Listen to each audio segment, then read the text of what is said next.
Assalamualaikum warahmatullahi wabarakatuh. Salam sejahtera untuk kita semua.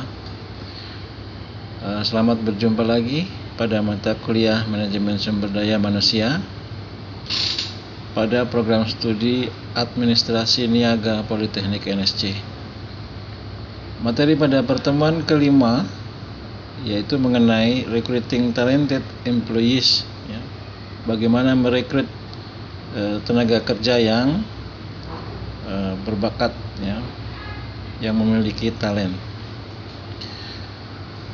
Tujuan dari pembelajaran yang pertama adalah explain how overall HR strategies guide recruiting practice, menjelaskan bagaimana seluruh strategi, seluruh panduan strategi sumber daya manusia dalam melakukan rekrutmen.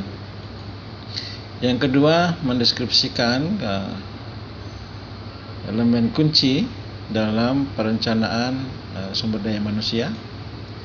Yang ketiga, menjelaskan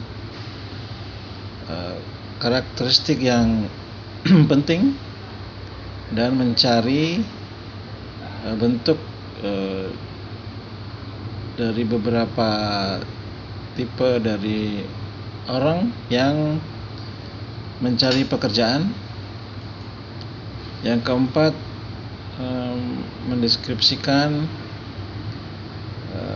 karakteristik dari organisasi yang melakukan rekrutmen. Kemudian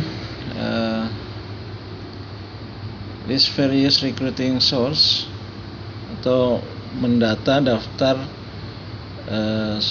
sumber daya, bermacam-macam sumber daya dalam rekrutmen, dan bisa menggambarkan keunggulan dan kelemahan serta hubungannya dengan praktek rekrutmen yang strategis. Yang keenam, menjelaskan beberapa pendekatan dalam mengevaluasi efektivitas dalam rekrutmen.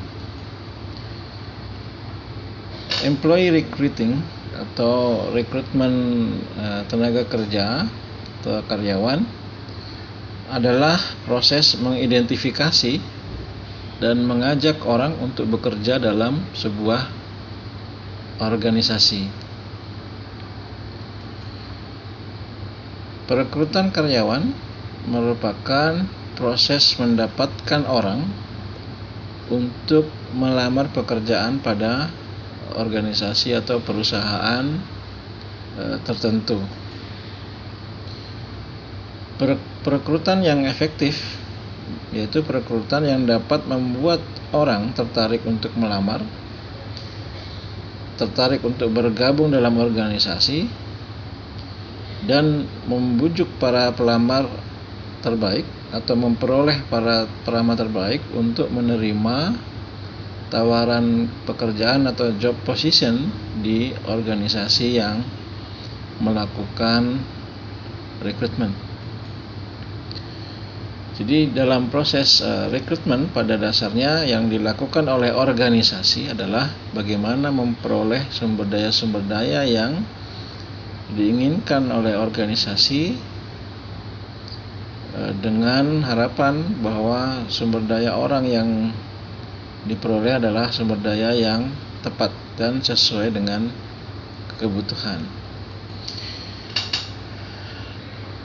Employee recruiting strategy atau strategi rekrutmen tenaga kerja berdasarkan Stewart and Brown maka dapat digambarkan seperti tabel ini atau gambar ini, yaitu kita perhatikan di sumbu horizontal adalah skill scope, sedangkan di sumbu vertikal adalah source of applicants.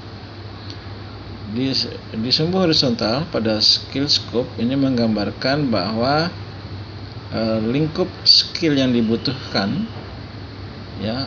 Kalau di sebelah kiri adalah broad skill atau skill yang luas, ya, umum. Sedangkan untuk targeted skill adalah skill khusus yang memang dibutuhkan. Untuk broad skill ini maksudnya adalah semua atau lebih banyak orang bisa melamar di sini, sedangkan untuk targeted skill itu biasanya memang orang-orang yang memiliki skill atau karakteristik yang sesuai dengan yang dibutuhkan oleh perusahaan.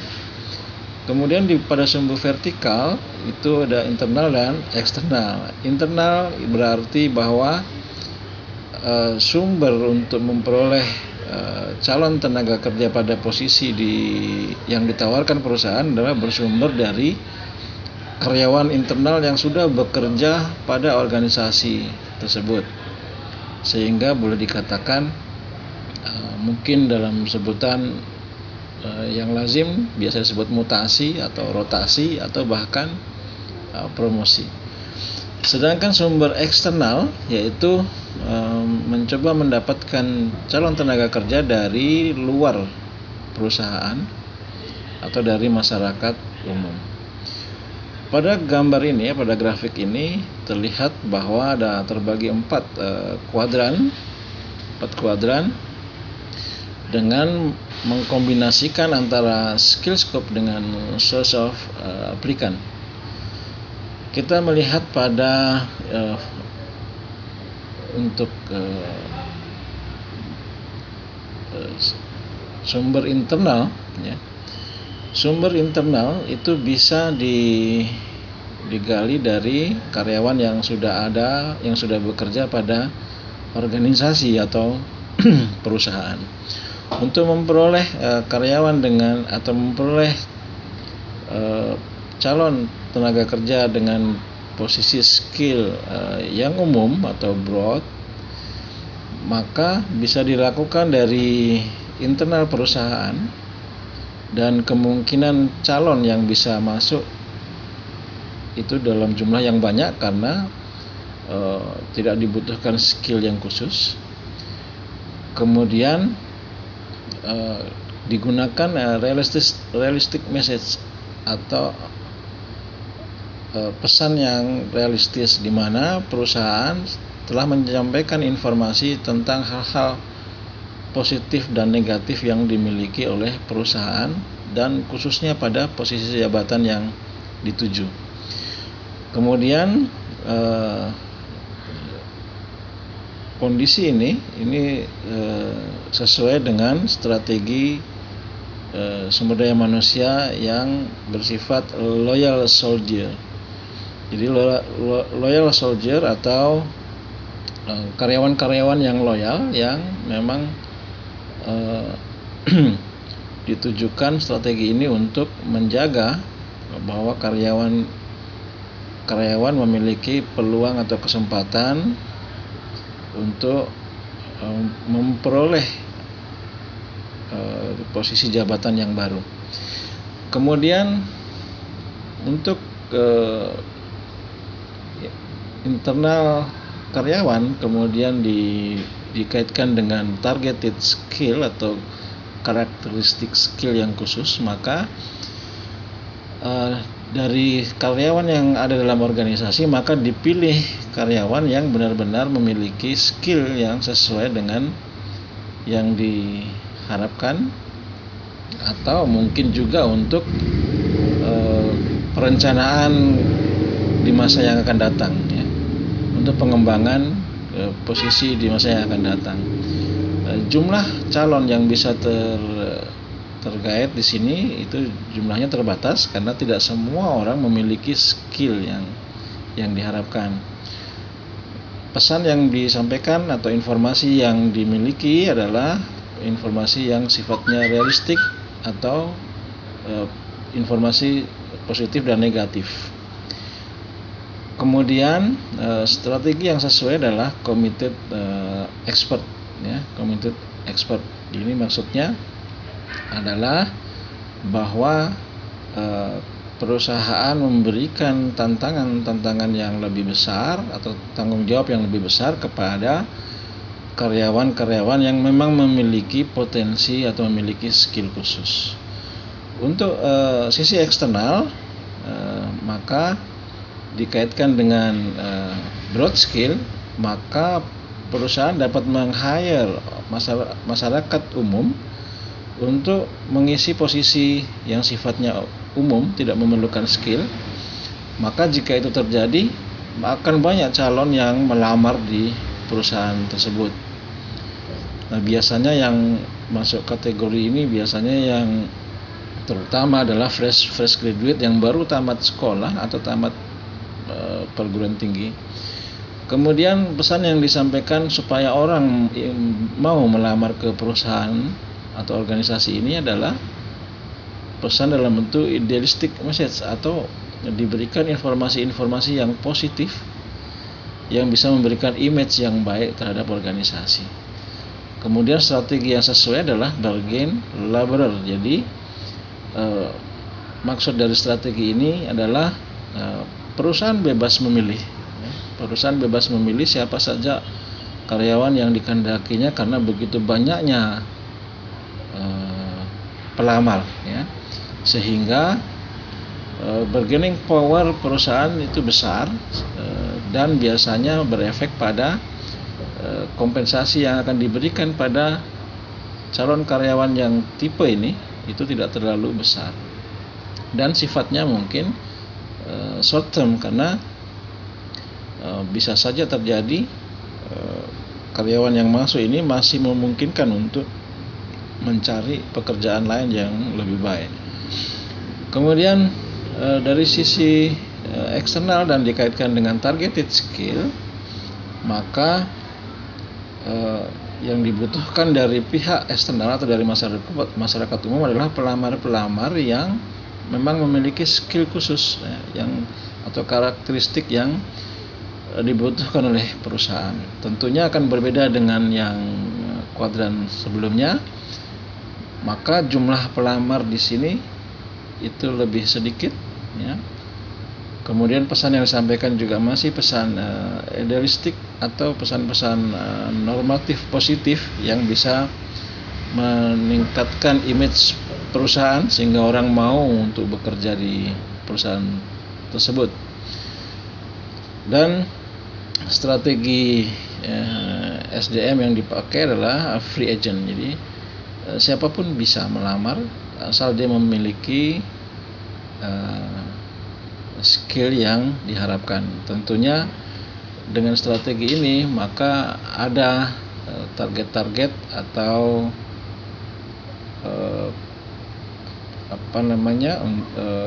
objektif-objektif yang harus dituju dan disepakati oleh pelamar dengan perusahaan.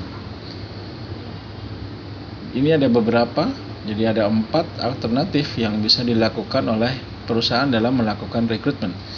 Namun pada dasarnya biasanya perusahaan akan melakukan atau mencari calon-calon aplikan atau calon tenaga kerja pertama kali dari sumber internal dulu, lalu baru kekurangan dari calon itu bisa diperoleh dari eksternal.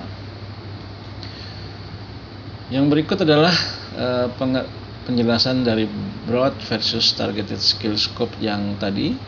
Ya, broad skill scope merupakan strategi rekrutmen untuk memperoleh pelamar sebanyak mungkin, karena skill yang diharapkan itu tidak terlalu khusus, ya, sifatnya umum.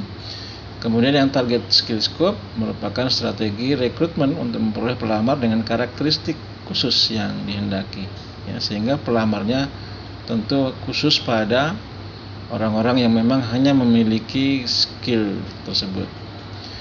Yang berikut adalah internal dan external sourcing.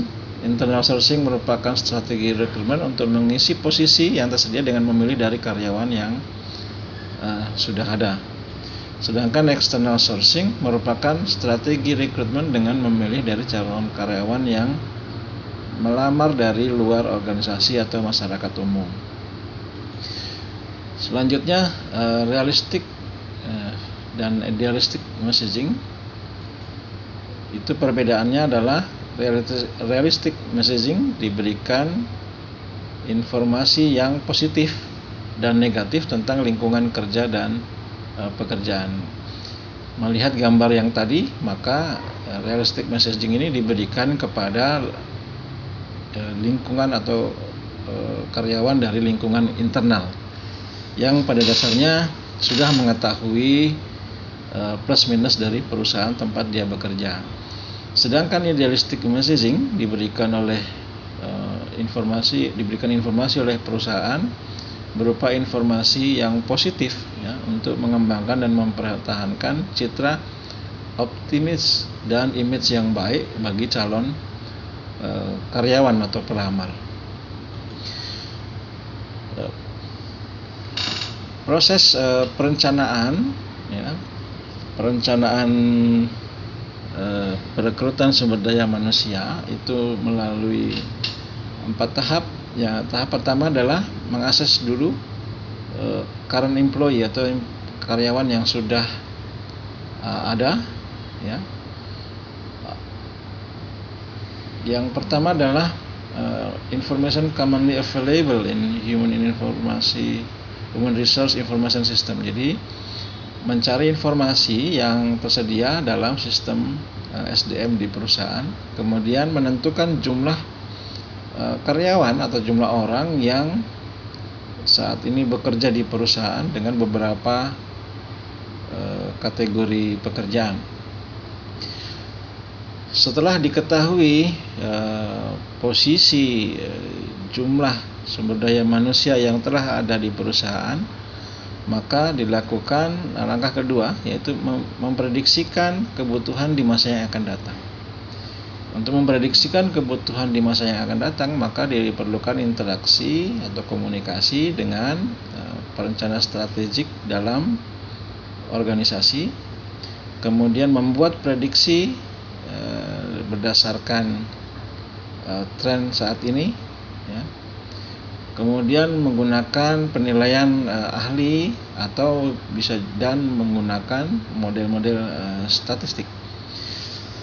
Setelah mengetahui apa yang dibutuhkan di masa yang akan datang, terutama mengenai jumlah SDM, karakteristik, skill dan sebagainya, maka perlu dipertimbangkan juga atau perlu dihitung prediksi pergerakan tenaga kerja ya. Di sini kita lihat bahwa dinilai pula bagaimana tren di masa yang lalu tentang karyawan-karyawan yang keluar atau yang melakukan promosi ya. Karena kalau dia keluar, dia akan meninggalkan posisinya sehingga posisinya kosong, begitu juga promosi ya. Promosi meninggalkan posisi yang ada untuk menaik ke jenjang yang lebih tinggi sehingga tempatnya sekarang, posisinya sekarang menjadi kosong pula. Kemudian menentukan siapa yang memiliki skill dan kemampuan untuk melakukan pekerjaan lain. Kemudian setelah bisa memprediksi ini, maka dilakukan langkah keempat, yaitu merencanakan kebutuhan rekrutmen dari eksternal dari masyarakat umum. Jadi setelah mengetahui sumber daya internal,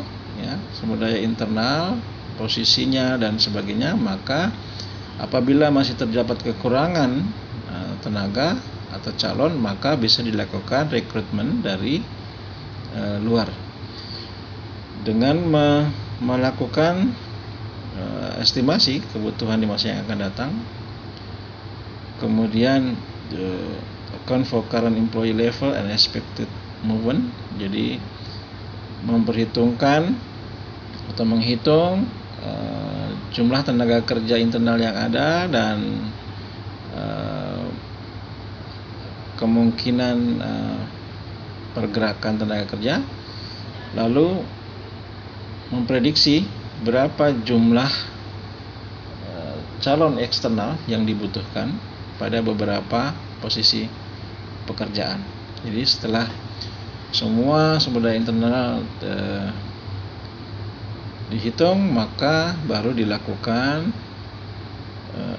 rekrutmen dari sumber eksternal. Job searcher atau pencari kerja itu bisa dikelompokkan. Yang pertama adalah new workforce entrants, yang terdiri dari calon tenaga kerja baru yang baru lulus dari sekolah atau perguruan tinggi, yang baru pertama kali mau mencari pekerjaan.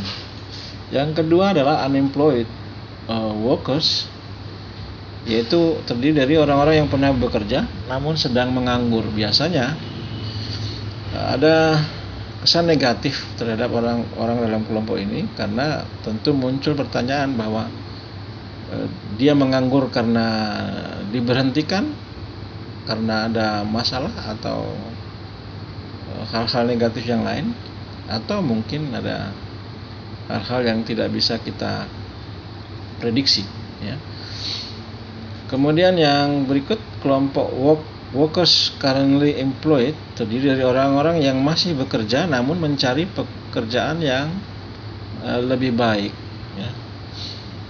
Jadi sambil dia bekerja namun masih memiliki atau mencari peluang-peluang pekerjaan yang tentu bisa memberikan salary atau prospek karir yang lebih baik. Ketiga kelompok inilah yang akan dihadapi oleh perusahaan, terutama jika perusahaan memperoleh atau mencari calon tenaga kerja dari sumber eksternal. Kemudian karakteristik yang dicari, ya, oleh orang terhadap suatu organisasi biasanya mempengaruhi minat dari pelamar untuk melamar di organisasi atau perusahaan tersebut. Yang pertama adalah karakteristik familiarity, yaitu perusahaan akan memiliki reputasi yang baik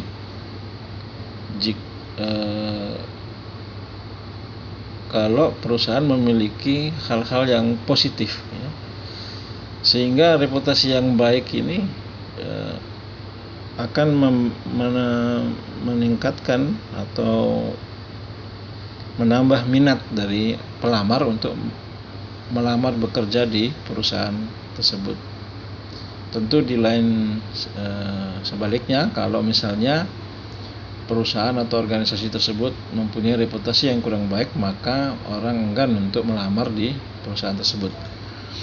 Yang kedua adalah compensation and similar job features, yaitu besarnya kompensasi, ya, pada jabatan yang sama yang ditawarkan oleh sebuah organisasi dibandingkan dengan organisasi atau perusahaan lain.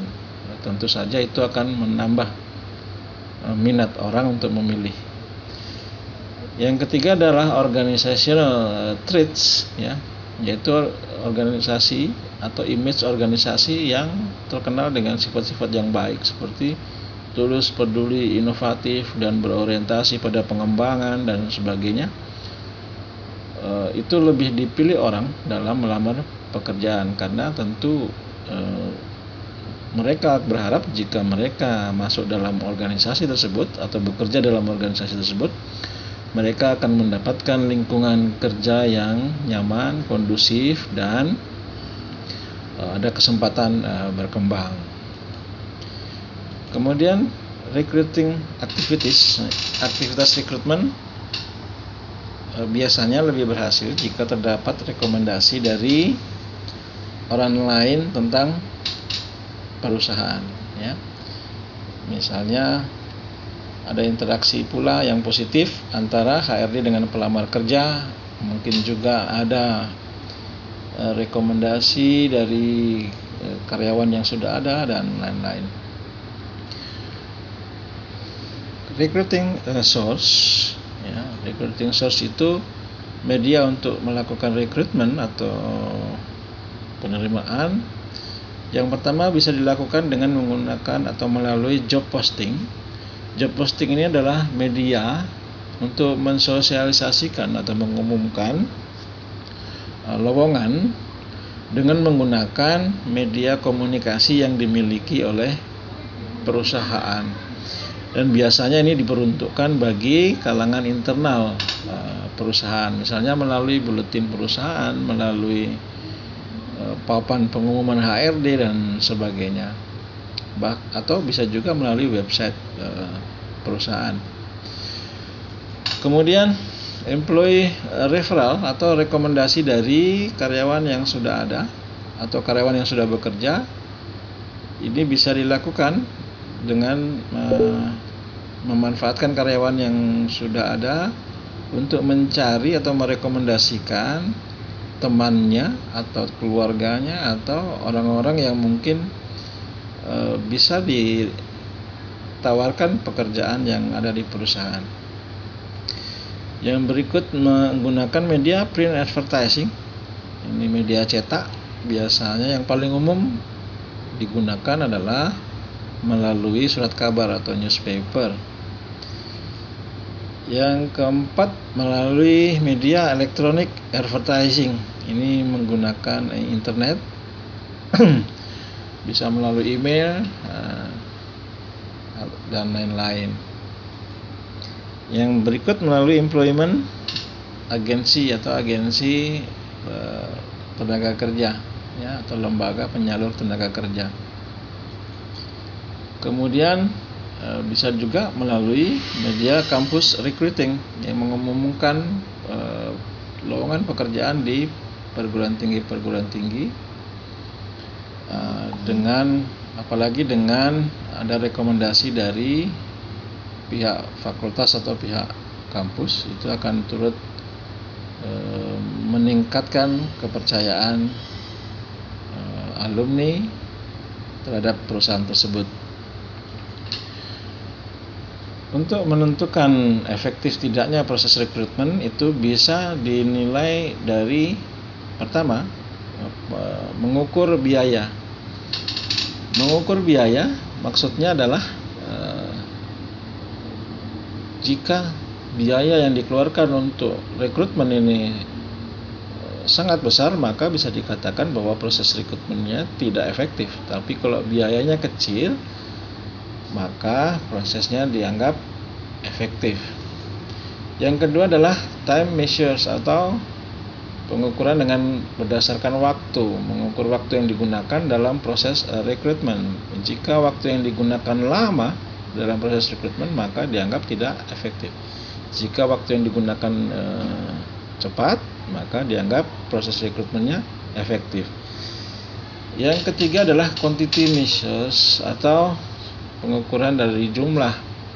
Apabila proses rekrutmen yang dilakukan itu bisa memperoleh pelamar yang banyak, maka dianggap proses rekrutmennya adalah efektif. Tapi jika jumlah pelamarnya sedikit, maka dianggap tidak efektif. Kemudian dilihat dari sisi quality pelamar. Jadi apabila pelamar-pelamar yang masuk ke perusahaan itu memiliki kualitas yang sesuai yang diharapkan perusahaan, maka dianggap proses rekrutmennya efektif. Namun kalau banyak pelamar yang tidak memiliki kualitas yang diharapkan atau karakteristik yang diharapkan, maka proses rekrutmennya dianggap tidak efektif. Demikian materi dari pertemuan kelima ini. Terima kasih atas segala perhatian. Mohon maaf atas segala kekurangan. Assalamualaikum warahmatullahi wabarakatuh. Salam sejahtera untuk kita semua.